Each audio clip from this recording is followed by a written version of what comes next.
Hola, ¿cómo están a todos? Somos los alumnos de la Universidad Pedagógica de El Salvador y ahora estamos reunidos con el equipo de trabajo de legislación de la educación, con mis compañeros Gabriela Lara, Alejandra Polanco, Alexis Soriano, Joan Morales y Javier Morales para charlar sobre un tema muy polémico como es el régimen de excepción. Pero al hablar del régimen de excepción es algo muy extenso, así que solo nos basaremos en lo que es el tema de educación y si este trae algunos beneficios o desventajas. Al hablar de educación nos vamos a referir a la triada que es alumnos, docentes y familia. Así que el tema de ahora es los beneficios y desventajas del régimen de excepción en la educación. Primero que nada, ¿alguien podría explicarnos qué es el régimen de excepción? Sí, buenas noches. El No sé. régimen de excepción se refiere a un mecanismo legal que se implementa de forma temporal en un país que ha sido declarado en estado de emergencia. Y en el caso de El Salvador, el problema de las pandillas y el gran poder y control que estos ejercían en estos años anteriores en el país fue un problema en el que el país se vio envuelto durante muchos años y décadas.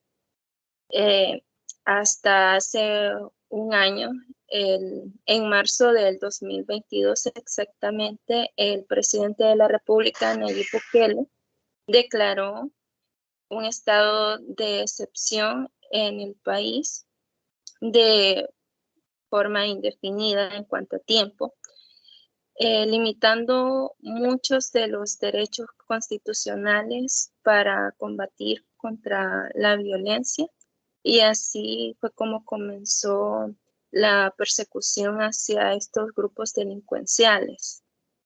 Es por ello que muchos le llaman dictadura al régimen, ya que implica la represión, por así decirlo, de algunos derechos de la Constitución, incluso ir en contra de la democracia. Eso es en cuanto a lo que se refiere al régimen de excepción. Efectivamente, y no hace mucho hicieron unas nuevas reformas en el cual incrementaron las penas también a los menores de edad.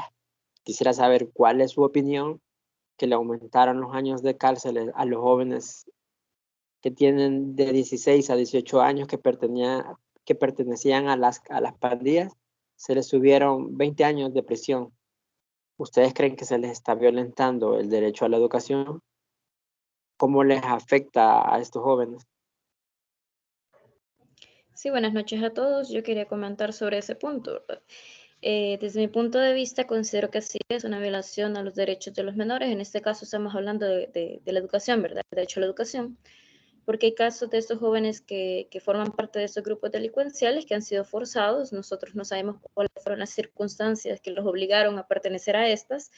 Y pues pensar, nos hace pensar realmente si este joven, si este niño, si esa niña, porque incluso sabemos que hay féminas, ¿verdad?, dentro de los miembros, realmente deben de pagar como adulto. Y pues el incremento de 20 años de prisión a los jóvenes, como antes lo mencionaba Kevin, de 16 a 18 años es algo realmente crítico porque la reincorporación de este joven a la sociedad sería un completo reto, ¿verdad?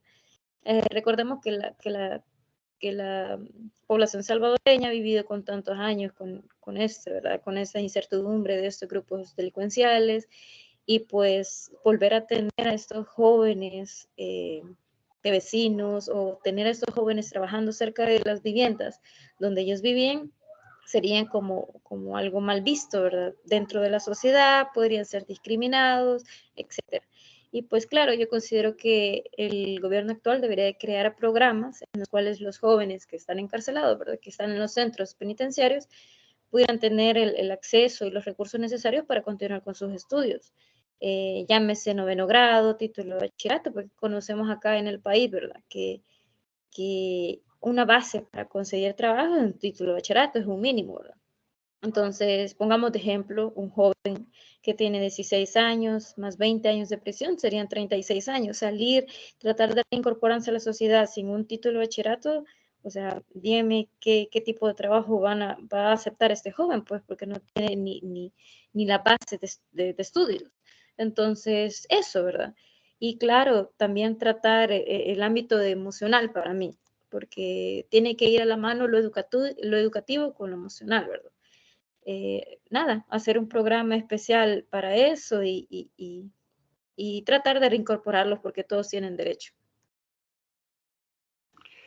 A mí me gustaría aportar también, recuerdo una frase que me decían bastante en mi adolescencia, que es: los errores que cometas ahora pueden marcarte el resto de tu vida. Y siguiendo eh, el ejemplo que ponía la compañera, si tenemos a un joven que fue engañado u obligado a ser un pandillero y que ahora debe de estar al menos 20 años encerrado y puede que cuando salga va a tener casi 40 años, los mejores años de su vida, digamos, los pasó encerrado, parece demasiado duro, ¿no? Pero a veces las leyes deben de ser duras para que en un futuro haya menos probabilidades de que haya delincuencia. Y bueno, al final si a este niño, porque sería un niño, lo reclutaron a los 12 años y ahora tiene 16, lleva 4 años como pandillero, independientemente de las circunstancias que lo llevaron a ello, ha cometido errores esos 4 años, que son hechos, acciones que sucedieron y por las cuales pues debe de pagar, ¿no? Aún así me podrían decir que 20 años parece excesivo, tal vez lo sea, al final yo creo que depende más bien del crimen que cometió. En este caso, el aumento se da por el simple hecho de pertenecer a una pandilla. Habría que valorar qué implica pertenecer a una, porque de eso dependería. Si al final es un requisito obligatorio, al menos haber asesinado a una persona, diría que 20 años es poco. Pero si me dicen que pertenecía a, pero lo único que hacía a lo mejor era extorsionar o robar, yo diría que sí me gustaría realmente que esta persona se vuelva a integrar a la sociedad y sí va a incluir un reto para el gobierno, pero es algo que debería de hacer y debería de proporcionarles estudios y planes de reinserción para que estas personas puedan reintegrarse solamente.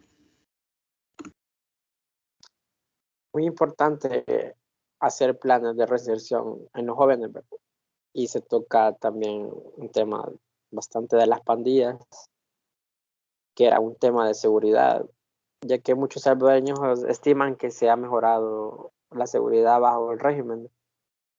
Casos muy personales que el año pasado, en enero, febrero, me tocaba elegir a qué centro educativo tenía que ir a hacer mis prácticas docentes. El más cercano no podía ingresar ahí porque era un punto rojo. Tenía que ir hasta otro punto que me tocaba pagar doble pasaje, era más lejos, levantarme más temprano. Y también era un punto rojo, pero como que mi locación, el DUI me avalaba, ¿verdad? Entonces, creo que muchos estudiantes nos pasó eso, ¿verdad? De ir a poder estudiar en un lugar o poder dar clases, ¿verdad? En caso de los docentes. No sé qué opinan acerca de mi caso, lo personal, ¿verdad? Sí, a mí me gustaría mucho pues opinar sobre tu caso. Me interesó lo que mencionabas, que como estudiantes universitarios tenemos que hacer nuestra práctica, en este caso nuestra práctica docente.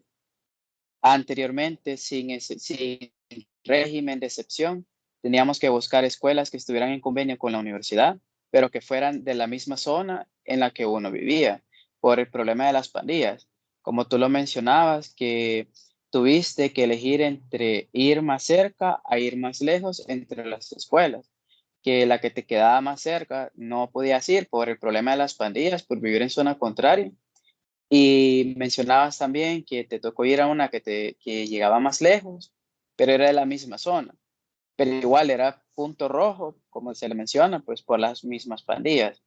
Sin embargo, con el régimen de excepción, hoy en día, para estudiantes universitarios es más fácil conseguir un lugar o escoger un lugar donde hacer nuestras prácticas docentes, ya que ya se cuenta con un poco más de seguridad y ya los famosos puntos rojos pues ya fueron disminuidos y ya uno como estudiante universitario ya se ahorra lo que es la distancia, pasajes, el gasto de comida que uno pudiera realizar cuando uno tocaba buscar en otros lugares para que uno pudiera realizar esas prácticas teniendo un poco de seguridad. Pero ahora con el régimen, pues ya es más fácil, como lo mencionaba anteriormente.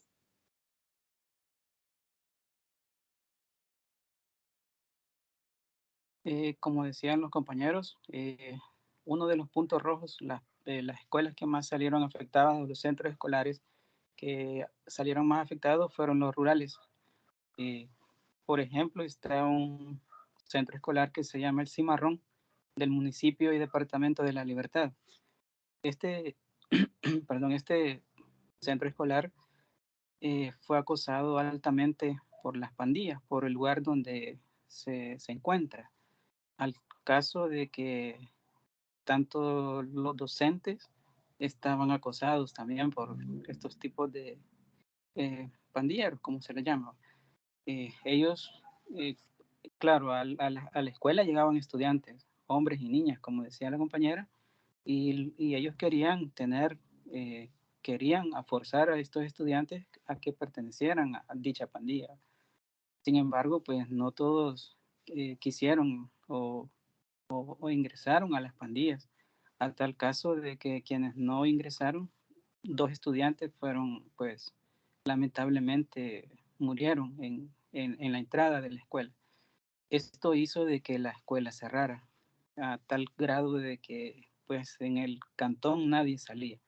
Entonces, pero con el régimen que fue a nivel nacional, esto se fue mermando a tal grado de que pues ahora en ese lugar ya no hay ningún tipo de pandillero. Entonces hay más libertad.